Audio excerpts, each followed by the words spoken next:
સતગુરુ નીતિન સાહેબ આ સત્સંગમાં સમજાવી રહ્યા છે. કબીર સાહેબ બોલે છે, ભક્તિ બીજ પલટે નહીં, યુગ જાય અનંત, ધની નિર્ધન હો શકે પર રહે સંત કા સંત.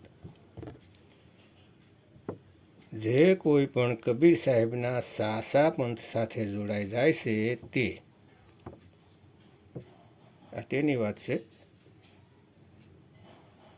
નકલી કાલના પંથની વાત નથી. ત્યાં જોડાશો તો 84માં જવું પડશે. કબીર સાહેબ બંદી છોડ તેની પૂરી રક્ષા કરે છે. સત્સંગને સારી રીતે સાંભળો અને સમજો કે પોતાનું કલ્યાણ શેમાં છે તે સમજો. 52 અક્ષરમાં છે કે 52થી પર શબ્દગુરુમાં છે તે તમે જુઓ અને આવીને જોડાઓ. તો પલટુ મહારાજની વાણી છે, સાધો ભાઈ વહ પદ કરહુ વિચારા, જો 3 લોક સે ન્યારા. સર અક્ષર 34 में कहिए, सहस्त्र नाम ते ही माही. नि अक्षर नाम ते ही जुदा रहत है, लिखे पढ़े में नाही. કેટલું ક્લિયર છે અહીંયા. અને વાંચ્યા પછી પણ વિવેક ન લગાવી શકો તો કોઈ ફાયદો નથી. સાધો ભાઈ વહ પદ કરહુ વિચારા, એટલે કે તે નામનો તે શબ્દનો વિચાર કરી લ્યો. જે 3 લોકમાં નથી તે શબ્દનો વિચાર કરી લ્યો. આ શરીર જ 3 લોક છે. अरे 3 लोक है देह में, रोम रोम में धाम. सतगुरु बिन ना पाइए, सार शब्द निज नाम. નિજ સ્વરૂપ તમારું અસલી સ્વરૂપ સતગુરુ વગર નથી મળી શકતું. જ્યાં સુધી નિજ રૂપનું જ્ઞાન ન થાય ત્યાં સુધી પોતાને શરીર જ માનતા રહેશો. અથવા તો આ શરીરને છોડીને સૂક્ષ્મ શરીર જે નીકળે છે તેને તમે પોતાનું માનતા રહેશો. અને જ્યાં સુધી તમે પોતાને સૂક્ષ્મ શરીર માનશો ત્યાં સુધી આ કાળ તમને તપતશિલા ઉપર શેકી શેકીને ખાય. કેમ કે એ શરીરને જ ખાય છે. આત્માને તે પકડી શકતો નથી, એને તો અડી પણ નથી શકતો. એટલે કબીર સાહેબ કહે છે કે ભાઈ જલ્દીથી જલ્દી પોતાના આત્મ સ્વરૂપને મેળવી લે,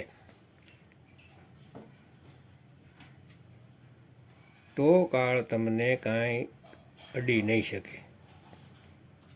એટલા માટે તમે દેહ છોડીને વિદેહ નામનું સ્મરણ કરો, ધ્યાન કરો. શબ્દ શબ્દ સબ કોઈ કહે, વહ તો શબ્દ વિદેહ, જીભિયા પર આવે નહીં, નિરખ પરખ કર લે. તે જીભ ઉપર નથી આવતું, બોલવા લખવા વાંચવામાં નથી આવતું. ભક્તો, પલટુ સાહેબ કહે છે, સર અક્ષર 34 में कहिए, सहस्त्र नाम ते ही माही. સર એટલે નાશવાન શરીર, જેટલી પણ નાશવાન વસ્તુ છે તે સર છે. તે સર વસ્તુઓના નામ 34માં છે. અને અક્ષર એટલે અ આ ઈ ઉ. જે સ્વરયંત્રને અલગ કરો તો એ અક્ષર છે. જે 34થી સ્વર અને વ્યંજનને મેળવી દઈએ તો 52 થઈ જાય. એ અધૂરા ગુરુ અક્ષર અને શબ્દને જ નથી સમજી શકતા. પહેલા ધોરણનો વિદ્યાર્થી પણ બતાવી શકે છે કે અક્ષર અને શબ્દમાં શું ફરક છે. પણ આ 60 વર્ષના અધૂરા ગુરુ નથી સમજી શકતા કે અક્ષર અને શબ્દમાં શું ફરક છે. અરે ભાઈ, આપણે કહીએ છીએ કે 3 અક્ષરનું મારું નામ ક ન ક.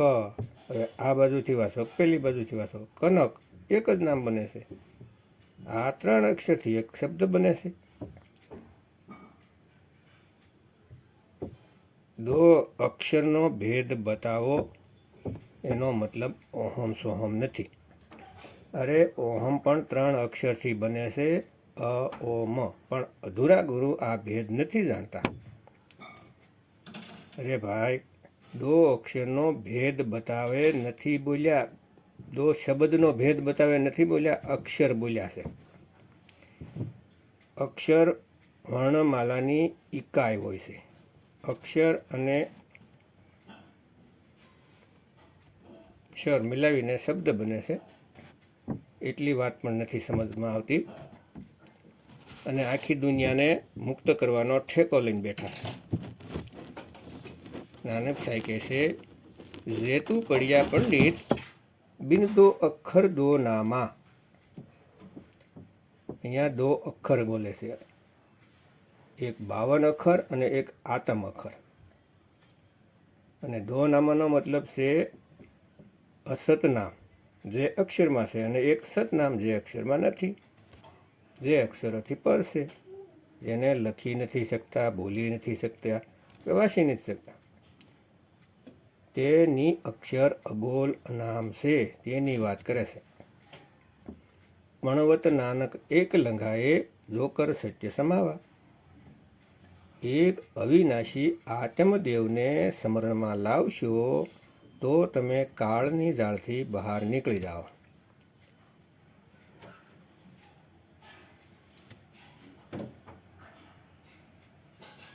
આત્મ અવસ્થાને પ્રાપ્ત કરશો તો આત્મામાં જ પરમાત્માનો વાસ છે. આત્મ મહી રામ, રામ મહી આત્મ. તો આ વાતને સમજો ભક્તો. હજારો નામ 34 અક્ષરો દ્વારા બનાવવામાં આવેલ છે, અને બધા જ આ 34થી બનાવેલા નામને જપીને પોતાનું જીવન બરબાદ કરે છે.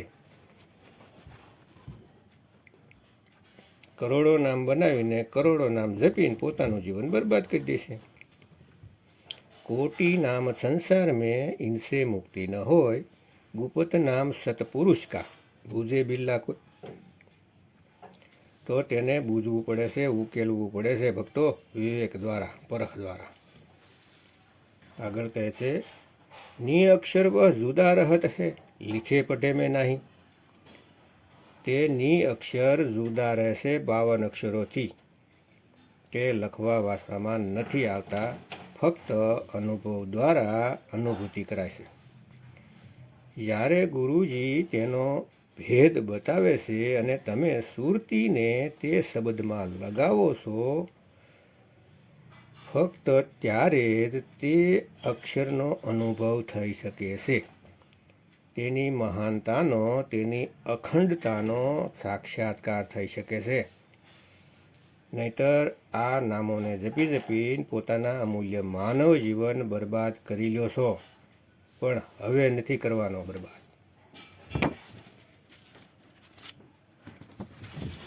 शून्य गगन में शब्द उठत है, सो सब बोल में आवे. नी शब्द वो बोले नहीं, सो सत शब्द कहावे. આ શૂન્ય ગગનમાં, પૂરા બ્રહ્માંડમાં જેટલી પણ ધૂન થાય છે તે બધી જ બોલવામાં આવી જાય છે, અક્ષરોમાં આવી જાય છે. અને તે નિશબ્દી બોલવામાં નથી આવતા. તેને સત શબ્દ, સતનામ, સતપુરુષ, સતકર્તાર કહે છે. તેને સાર શબ્દ કહે છે, આર્ય શબ્દ કહે છે, અંબુ શબ્દ કહે છે. બધા નામ તે એક શબ્દના છે. આગળ કહે છે, रहनी रहे कथे फिर कथनी, उनको कहे ज्ञानी.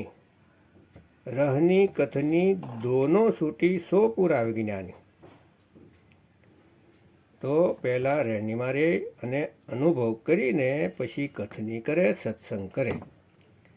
પહેલાં ખુદ અનુભવ કરે અને પછી લાખો લોકોને અનુભવ કરાવે. અને જ્યારે તે 24 કલાક વિદેહી અવસ્થામાં રહેવાનું શીખી જાય છે તો તેની રહેની કથની બધું જ છૂટી જાય છે. પછી તે એકમેક થઈ જાય છે. પછી તેના માટે કાંઈ કરવાનું બાકી રહેતું નથી. પણ પ્રેક્ટિકલ વગર કાંઈ નથી થતું, અનુભવ નથી થતો. ગુરુની છુરી સાચી હોવી જોઈએ. સાચી છુરીમાં સાચી પ્રેક્ટિકલ થાય. સુરતી લગાવે ધ્યાન ધરે, જોશો સબ આપ में આવે.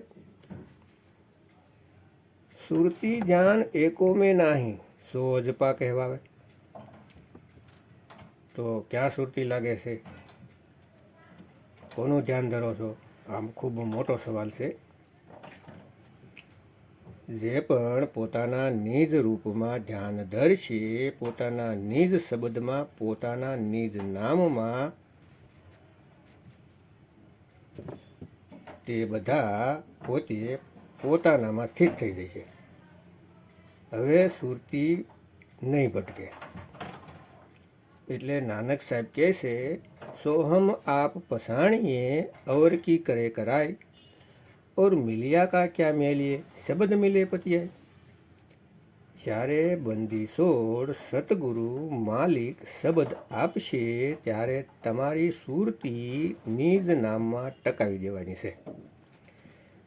કોઈ બીજાનું નામ નથી જપવાનું. સુરતી ધ્યાન એકો મેં નાહી, મતલબ જેટલા પણ અક્ષર છે એમાંથી એક પણ અક્ષરમાં ધ્યાન ન રહેવું જોઈએ. આ 52 અક્ષરમાં ધ્યાન ન રહેવું જોઈએ. 5 તત્વમાં ધ્યાન ન રહેવું જોઈએ. પવન પણ એક તત્વ છે, તેમાં ધ્યાન ન રહેવું જોઈએ. 3 ગુણમાં ધ્યાન ન રહેવું જોઈએ. 25 પ્રકૃતિમાં ધ્યાન ન રહેવું જોઈએ. ભક્તો ફક્ત ને ફક્ત પોતાના નિજ સ્વરૂપમાં, પોતાના આત્મરામમાં ધ્યાનને ધરો તો કાળથી બસ્યો. નહીતર તો શેકીને ખાય. અજપા જાપ તેને કહેવાય છે જેની સુરતી અક્ષરોમાં બિલકુલ ન હોય. શ્વાસમાં સુરતી ન લાગેલી હોય, કોઈ મંત્રમાં સુરતી ન લાગેલી હોય, કેવલ શબ્દ ગુરુમાં હોય તો તે અજપા જાપ છે. નહીતર તે નામ કોઈ કામનું નથી. યોગ કરે સો રૂઢ મતા હે, મુક્તિ મહે સબ આવે, સોઈ રૂઢ અરૂઢ કો પાવે, સાચી મુક્તિ કહાવે. કોઈ પ્રાણયોગ કરે છે, કોઈ હઠયોગ કરે છે અને બધાય કહે છે કે મુક્તિ મળી જાય. અત્યારે તો પ્રાણાયામ શીખવાડવાવાળા બાબા પણ કહે છે કે મુક્તિ અપાવી દઈશ. જેમ કે ખિસ્સામાં રાખીને ફરી રહ્યા હોય મુક્તિને. તો અરે નહીં ભાઈ, આવા યોગ રૂઢથી મુક્તિ નહીં મળે. હઠયોગથી મુક્તિ નહીં મળે. સોળે રૂઢ અરૂઢ કો પાવે. તો હઠયોગને, પ્રાણયોગને સોળો અને અરૂઢ મતલબ સહજમાં આવો. પરંતુ દુઃખની વાત તો એ છે કે આજે લોકો સહજયોગના નામ પર કુંડલીની જાગરણ કરાવી રહ્યા છે. બહાર બોર્ડ લગાવે છે સહજયોગ, અને આશ્રમની અંદર જાઓ તો કુંડલી જાગરણ કરાવે છે. તમને મંત્ર જાપ કરાવે છે, ચક્રોની સાધના કરાવે છે. અરે મૂર્ખ બનાવી રહ્યા છે, મૂર્ખ. પણ હવે નહીં. હવે તમને કોઈ ભરમાવી નહીં શકે. જ્યારે તમે તે સહજયોગને, સહજ અવસ્થાને, સહજ શબ્દને મેળવી લેશો ત્યારે તમારી સાચી મુક્તિ થઈ શકશે. પછી ક્યારેય જન્મ મરણમાં આવવું નહીં પડે. હંમેશા માટે મુક્તિ મળી જાય. એટલા માટે પૂરા વિવેક લગાવી દો સત્સંગમાં સમજવા માટે. ભરમિત બિલકુલ નથી થવાનું. 34 અક્ષરોમાં કે 52 અક્ષરોમાં, 34 52 એકો જાનો. આ બંને એક છે. ભરમમાં ન રહ્યો કે સંસ્કૃત ભાષાના 52 અક્ષર અને હિન્દી ભાષાના 34 અક્ષર. આ બે મોટી ઝાડ છે, તેમાંથી બહાર આવી જાઓ અને સાચા શબ્દની ખોજમાં લાગી જાઓ. ભક્તો, તે શબ્દ ગુરુને ગોતી લ્યો સમય રહેતા, નહીંતર એક વખત આ મનુષ્ય જીવન ચાલ્યું જશે, પૂરું થઈ જશે, પછી મોકો મળશે નહીં. પછી તો 84માં પસ્તાવાનું જ રહેશે. જય ગુરુ નીતિન સાહેબ, જય ગુરુ વૈરાગપતિ સાહેબ, જય ગુરુ મદનપતિ સાહેબ, જય જય મુક્તિના દાતા કબીર સાહેબની જય.